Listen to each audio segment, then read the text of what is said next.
Hello candidates, welcome back to our channel DNA Academy. So today in this video we are going to discuss the information bulletin of UGC CSIR NET December 2025.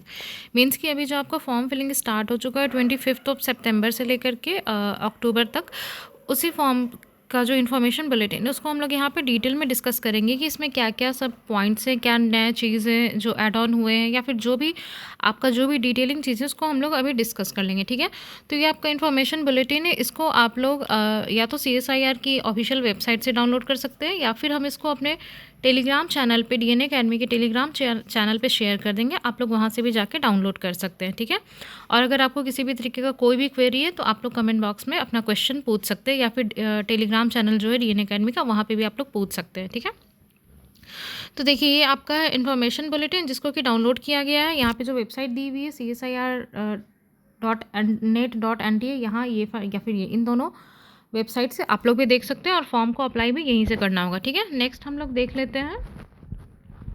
यहाँ पे table of content है जिसमें कि important dates वगैरह सब कुछ है। तो सबसे पहले हम लोग, और यहाँ पे कुछ एब्रेविएशन से अगर आपको कोई भी दिक्कत होती है आप लोग यहाँ पे खोज के देख सकते हैं कि इसका क्या फुल फॉर्म है, तो आपको समझ में आ जाएगा। ठीक है, नेक्स्ट अब हम लोग देख लेते हैं डेट जो है वो क्या है। तो online registration and submission of application form through NTA website भी यहाँ पे आप लोग यहाँ पे अगर लिंक को क्लिक करेंगे PDF में से तो यहाँ से भी डायरेक्टली जा सकते हैं। तो 25 सितंबर से ये स्टार्ट हो चुका है ऑलरेडी, और ये चलेगा आपका 24 अक्टूबर तक। ठीक है, यानी अभी आपके पास टाइम है, आप लोग इसको अप्लाई कर सकते हो आराम से। सब कुछ एक बार अच्छे से डिटेल्स में देख लो, उसके बाद आप लोग इसको भर देना। Last date for successful transaction of examination fee is आपका 25 अक्टूबर अप टू 11:50 PM। ठीक है, तो लास्ट डेट के लिए आप लोग नहीं वेट कीजिए, आप लोग अभी रिसेंट में ही फ़ी जो है वो आपका पेमेंट जो है वो कर लीजिए और फॉर्म को अप्लाई कर लीजिए। ठीक है, फ़ी देखिए आप यहाँ पे हम लोग देख लेंगे। कैटेगरी जनरल कैटेगरी के लिए 1150 है, और जनरल EWS OBC NCL वालों के लिए यहाँ पे 600, and for SC ST PWD third genders के लिए 325 फ़ी। तो आप अपने कैटेगरी वाइज देख लीजिए कि आपका कितना पेमेंट होने जा रहा है। नेक्स्ट आपका पेमेंट का जो भी ऑप्शन है वो भी आगे दिया हुआ है, आपके पास कोई भी debit card, credit card, UPI या फिर पेमेंट जो GPay वगैरह उससे भी आप लोग कर सकते हैं। अब हम लोग देखते हैं कि इसका जो करेक्शन विंडो जो ओपन होगा, अगर आपके फॉर्म में किसी भी तरीके का कोई भी मिस्टेक आ जाता है तो उसको आप लोग करेक्ट कर सकते हैं। Date will be starting from 27 October to 29। वो 2 ही दिन का टाइम देता है, आपके फ़ोन पे मैसेज चला जाएगा कि करेक्शन विंडो ओपन हो गया है, एंड आप उसके अकॉर्डिंग आप अपना जो भी मिस्टेक की है उसको आप लोग चेंज कर सकते हैं। या फिर जब ओपन होगा तो हम भी अपने यूट्यूब चैनल पर डाल देंगे, तो आप लोग वहाँ से भी देख सकते हैं। ठीक है, और सिटी इंटीमेशन स्लिप जो है वो to be announce through website आपको रेगुलरली चेक करते रहना होगा। और देखिए मोड ऑफ एग्जामिनेशन जो है that will be CBT mode, computer based test होगा। ऑल्दो ये तो बहुत साल ही से हो रहा है, बट अगर कोई कैंडिडेट ऐसे हैं जिनका कि ये फर्स्ट अटैम्प्ट है तो आप लोग अच्छे से देख लीजिए कि आपका जो एग्जामिनेशन है that will be only in the online form. ठीक है, ऑब्जेक्टिव टाइप क्वेश्चन होंगे, MCQ होंगे, और जो टाइम अलॉटमेंट है that is 180 minutes, that is for 3 hours. 3 hours का आपका एग्ज़ाम होगा। और यहाँ पे जो एग्जामिनेशन का डेट है वो दिया हुआ है, साफ यहाँ पे दिया हुआ है 18 दिसंबर 2025 को एग्ज़ाम आपका हो जाएगा। अभी जो CSIR ये काफ़ी रेगुलर चल रहा है, इसका सारा साइकिल काफ़ी रेगुलर और रिजल्ट वगैरह भी टाइमली आ जा रहे हैं। तो ये जो डेट दिया है 99% इसी डेट पे एग्जामिनेशन होगा। तो आप मान के चलिए अभी आपके पास मोर और लेस अराउंड 2 मंथ्स का टाइम है जिसमें आप लोग अपना जो भी तैयारी रिवीजन है वो कर सकते हैं। ठीक है, और यहाँ पे दिया हुआ शिफ्ट 1 एंड शिफ्ट 2, ऑल्दो यहाँ पे मेंशन नहीं करा इन्होंने कि कौन सा जो पेपर है उसमें शिफ्ट होगा। जनरली तो लाइफ साइंस में शिफ्ट होता था, बट अभी लास्ट ईयर हमने देखा था कि शिफ्टिंग का चेंज हो गया था, एक ही मोड में लिया गया था। बट यहाँ पे दिया हुआ है कि 2 शिफ्ट होगा। अब वो शिफ्ट किसके लिए है, किस सब्जेक्ट के लिए, ये अभी यहाँ पे आया हुआ नहीं है। ठीक है, और रिस्पॉन्स की वगैरह जो है वो सभी आएगा, आप इसके वेबसाइट को रेगुलरली गो थ्रू करते रहेंगे। ठीक है, और यहाँ पे दिया हुआ है NCL वालों के लिए जो है वो आप लोग यहाँ पे देख लेंगे अपना। नेक्स्ट हम लोग देखते हैं क्या, ये तो अबाउट NTA हो गया, इसमें आपको खास मतलब नहीं है। अब देखिए ये जो आया हुआ है नया चीज़, देखिए कैटेगरी जब आप फॉर्म भरेंगे ना तो आपसे 3 कैटेगरी के ऑप्शंस पूछेंगे।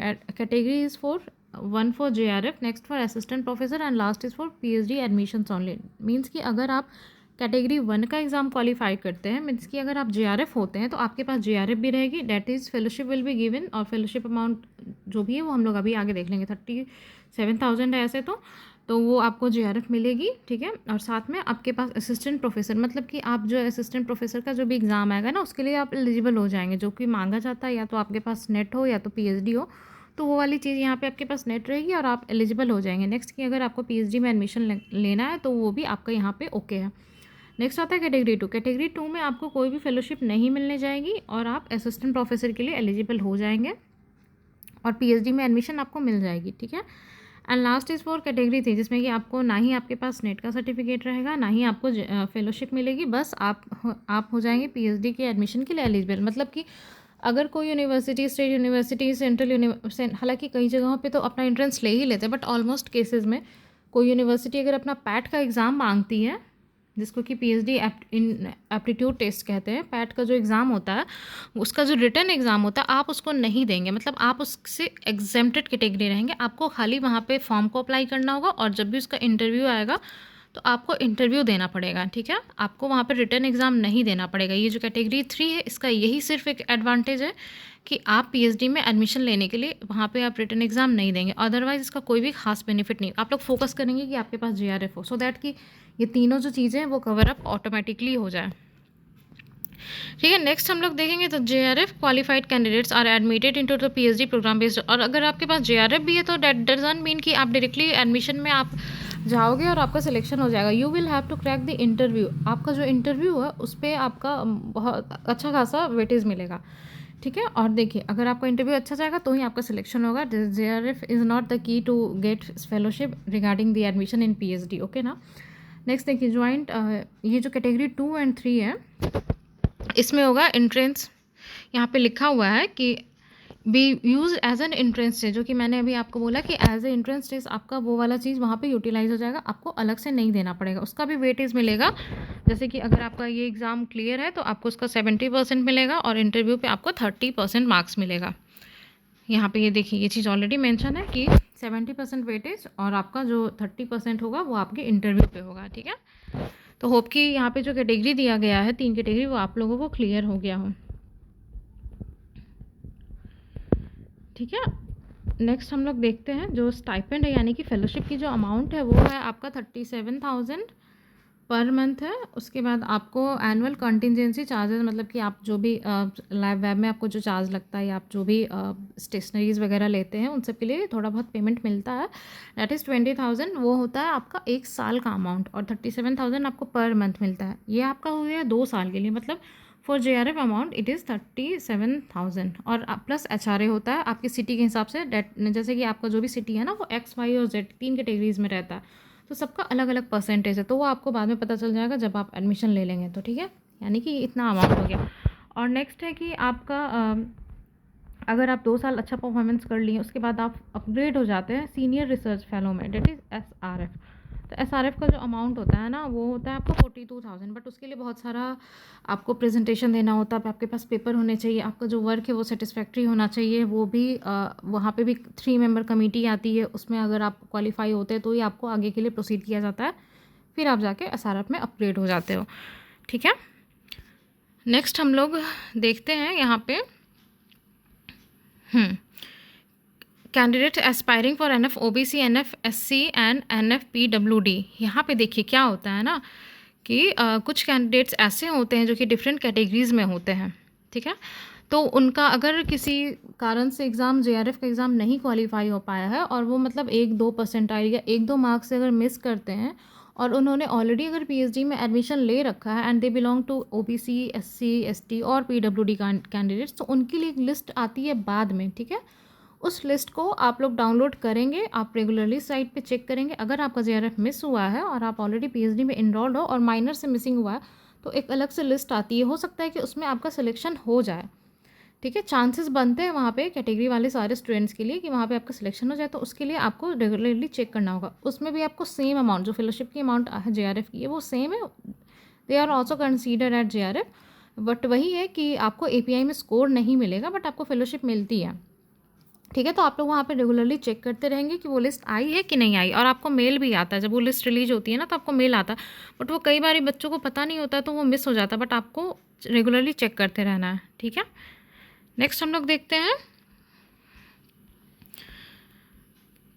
एलिजिबिलिटी क्राइटेरिया तो सिंपल से आपके पास मास्टर्स होना चाहिए, और अगर आपका रिजल्ट अवेटेड है तो उसके लिए आपको एक अंडरटेकिंग का फॉर्म है वो आपको फिल करना पड़ता है। तो आप अपने डिपार्टमेंट से वो आपको फिल करा के सबमिट करना पड़ता है। अब आइए हम लोग देखते हैं क्या कि पैटर्न ऑफ क्वेश्चन पेपर क्या है। ठीक है, तो यहाँ पे चूँकि CSIR नेट है तो डैट मीन्स कि it is for science subjects, तो सारा ही पेपर है यहाँ पे, chemical science, earth science, life science. तो हम लोग बेसिकली हम लोग लाइफ साइंस को डील करेंगे क्योंकि हमारे चैनल पे ज़्यादातर लाइफ साइंस के बच्चे हैं। ठीक है, तो देखिए जो पार्ट ए होता है ना, पार्ट ए होता है उसमें 20 क्वेश्चंस होते हैं, बट आपको उसमें से 15 करने होते हैं। ठीक है, ओनली आपको 15, आप क्वेश्चन पेपर पढ़ेंगे और आपको लगेगा कि जो 15 क्वेश्चन आपको आ रहा है आप वो बनाएंगे। ठीक है, नेक्स्ट आता है पार्ट बी। पार्ट बी में 50 क्वेश्चंस होते हैं, उसमें से आपको 35 बनाना होता है, और पार्ट सी में 75 क्वेश्चन होते हैं, 25 बनाना होता है। ये जो पार्ट सी होता है ना, पार्ट सी ही आपको या तो ऊपर पहुंचा देता है या तो ले डुबाता है, क्योंकि आप देखिए खुद से 75 क्वेश्चंस में आपको सिर्फ 25 क्वेश्चन बनाते हैं, तो आपके पास कितना सारा ऑप्शन। 13 यूनिट्स आपको पढ़ना है। आप अगर 10 यूनिट भी कवर करते हैं ना, जेन्युइनली एकदम थोरोली अगर आप 10 यूनिट भी कवर करते हो ना, तो आप इस 75 में से ना कम से कम 22 23 क्वेश्चन एकदम सही कर लोगे। और एक क्वेश्चन होता है 4 नंबर का, तो सोचिए आप वहीं से आप डिसाइड हो जाएगा कि आप क्वालिफाई कर रहे हो कि नहीं कर रहे हो। ठीक है, तो यानी कि टोटल नंबर ऑफ क्वेश्चन रहता है आपका 145, उसमें आपको टोटल बनाते होते हैं 75, और जो क्वेश्चन पेपर होता है वो 400 नंबर का होता है, बट वो आपको करना होता है सिर्फ 200 नंबर का, यानी कि इतना इतना अगर आप ऐड करेंगे ना तो ये हो जाएगा आपका 200। और देखिए जो निगेटिव मार्किंग होता है डेट इज़ 25% इस सेक्शन का, और आपको ना सेक्शन के वाइज यहाँ पे क्वालिफाई नहीं करना होता, आपको ओवरऑल ही करना होता है। तो देखिए पार्ट ए में आपका 0.5 निगेटिव है, पार्ट बी में 0.5 है, और पार्ट सी में 4 नंबर मिलेगा ना तो उसका 25% एक नंबर आपको निगेटिव जाएगा। ठीक है, तो पार्ट सी जो होता है ना वो बहुत ट्रिकी होता है और वही डिसाइडिंग फैक्टर होता है। नेक्स्ट देखिए बाकी पेपर्स का भी, अगर कोई लाइफ साइंस के अलावा भी कैंडिडेट्स है तो वो लोग भी आप अपना देख सकते हैं, थोड़ा बहुत अलग है। नेक्स्ट देखते हैं आपका जो एग्जामिनेशन का मीडियम होगा वो हिंदी होगा या इंग्लिश होगा। तो आप फॉर्म भरने के टाइम में आप अपना डालेंगे तो फिर वही वाला मोड आपका आ जाएगा। ठीक है, और यहाँ पे नेक्स्ट आपका सब्जेक्ट कोड दिया हुआ है, लाइफ साइंस का 703 है, वो आप ध्यान देंगे फॉर्म भरने के टाइम में। और सिलेबस जो है ना वो आपका syllabus and scheme of examination है, वो CSIR HRDG की वेबसाइट पे ऑलरेडी है, आप लोग वहाँ से भी देख सकते हैं। हालांकि जो सिलेबस है ना वो कुछ दिन में हम वीडियो लेकर के आएंगे, उसको भी हम अपने चैनल पे डालेंगे, तो आप लोग वहाँ से भी देख सकते हैं। ठीक है, नेक्स्ट हम लोग देखते हैं क्या, the score card will be published with total percentile score and marks. तो परसेंटाइल का जो आपका टोटल मार्क्स आया वो भी है, वो परसेंटाइल का स्कोर और मार्क्स दोनों ही पब्लिश होगा आपके रिजल्ट पे। और ये PWD कैंडिडेट्स के लिए ये आप लोग देख लेंगे, जो भी वैसे कैंडिडेट के जो भी उस कैटेगरी के कैंडिडेट्स हैं वो लोग आप लोग देख सकते हैं। स्कोर्स वगैरह का भी थोड़ा अलग से मिलता है फेलोशिप, तो वो आप लोग देख सकते हैं। तो लगता है हमने सारा ही कुछ इंपॉर्टेंट चीज़ जो भी है उसको हम लोग कवर कर लिया है। एप्लीकेशन को जो फिल करने का प्रोसेस है ना वो यहाँ पे दिया हुआ है, तो आप लोग एक बार देख सकते हैं। ऑल्दो अब तो सबके पास लैपटॉप सब चीज़ रहता है, आप लोग तो किसी भी चीज़ से फॉर्म भर ही सकते हैं, बट फिर भी आप लोग एक बार यहाँ पे चेक कर सकते हैं।